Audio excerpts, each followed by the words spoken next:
It is time to make a historic commitment to education, a real commitment that will require new resources and new reforms.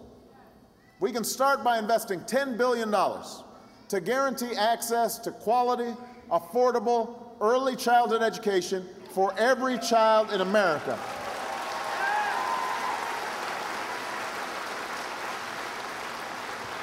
Every dollar we spend on these programs puts our children on a path to success while saving as much as $10 in reduced health care costs and crime and welfare later on.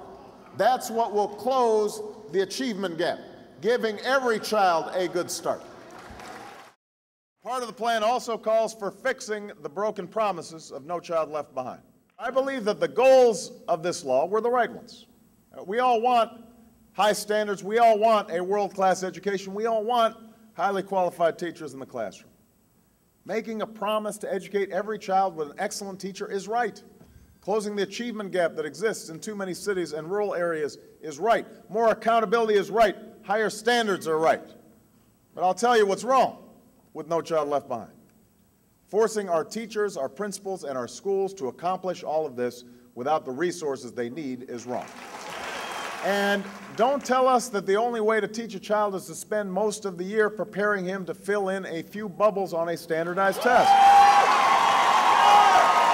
Let's help our teachers and our principals develop a curriculum and assessments that teach our children to become not just good test takers. We need assessments that can improve achievement by including the kinds of research and scientific investigation and problem solving that our children will need to compete in the 21st century knowledge economy. But see, I don't want to just hold our teachers accountable. I want to hold our government accountable. I want you to hold me accountable.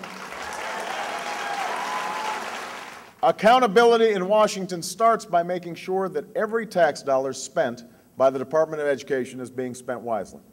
When I'm president, programs that work will get more money.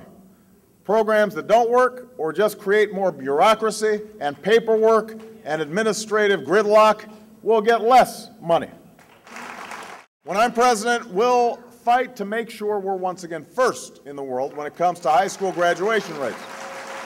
We're going to push our children to study harder and aim higher.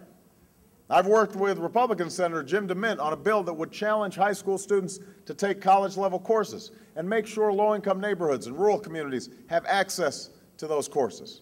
And I'll make it the law of the land when I'm president.